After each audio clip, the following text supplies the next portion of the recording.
I know some people get paranoid about these things, but I have all these Google apps on my phone, and one of the things that it does, which I really like, is that every once in a while these pictures will pop up and say, this is what you were doing 5 years ago or 8 years ago, or it's really helpful when it says what I was doing yesterday.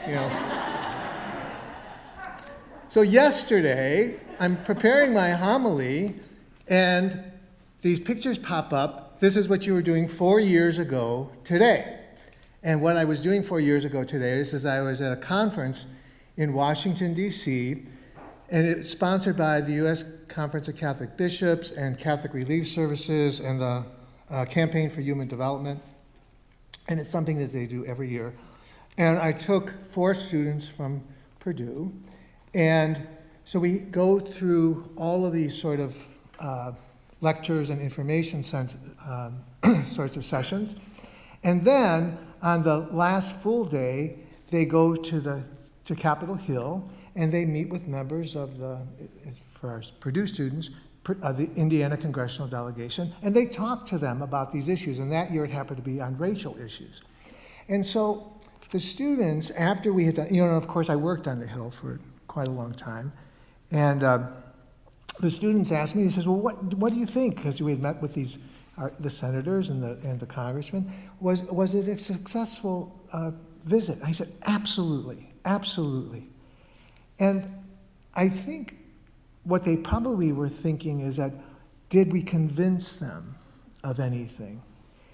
And I don't think that's really, it's not what I used to judge their own success. They had gone through a conversion experience in those days that they were there, listening to all these positions of the Catholic Church, some of them totally foreign to them, although maybe those of us who are older know that the Catholic social justice teaching goes back to the pontificate of Leo XIII in the 19th century. We have this long tradition of Catholic social justice teaching, and these students are listening to all these things. They're really getting excited about that, and they take that excitement to the Hill and they share that. They had become fishers of men and women. They had gone through this conversion experience and had become disciples for their church. Those 4 young people, they had opened themselves up to the grace of God, and then amazing things happened.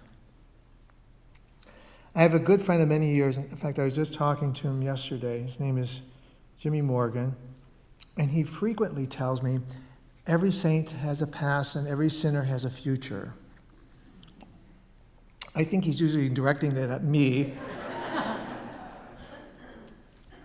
But our journey to sainthood, which we all share, it's something that we are all called to, cannot be accomplished on our own. It's impossible, in fact. The journey must include something else.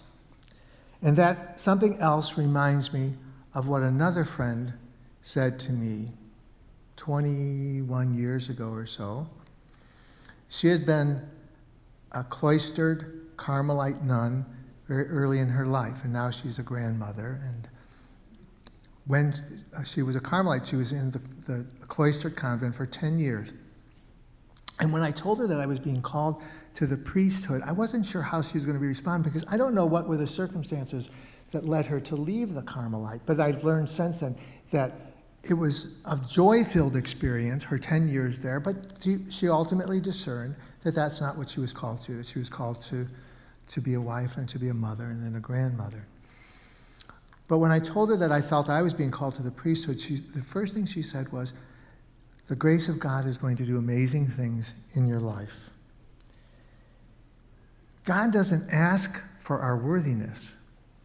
God asks for our cooperation. The readings today ask us to say yes and follow him.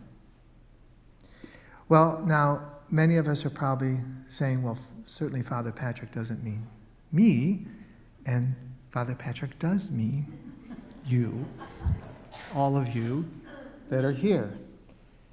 Because Every saint has a past, and every sinner has a future. You know, we hear Peter telling Jesus, "Depart from me, Lord, for I am a sinful man." And Jesus is thinking, "Oh, Peter, don't you realize that I know that?" What does Jesus say to Peter instead? "Do not be afraid.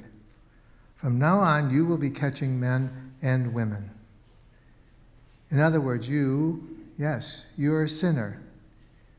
And you are going to do great things, even if right now you can't imagine that you are up to the task.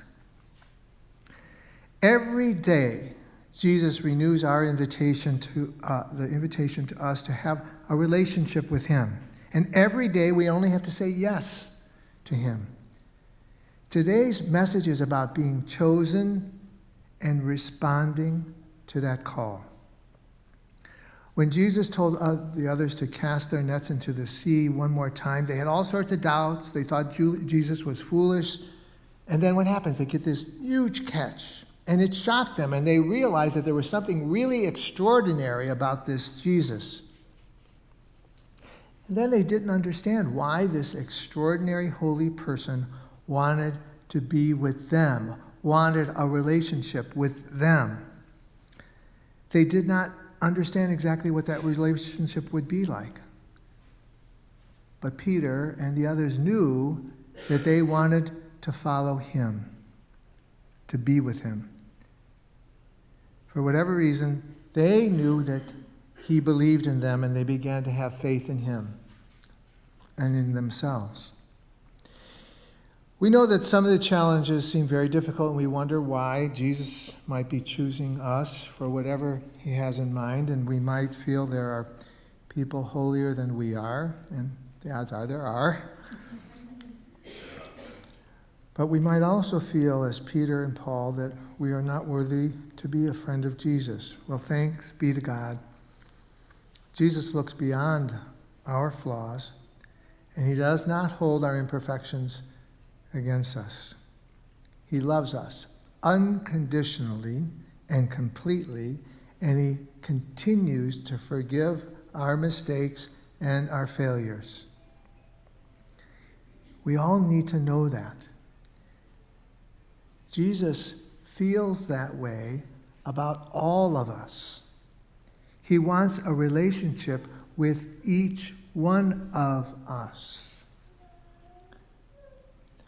We're not always sure what he has planned for us, and many times we are not sure we are up to the task.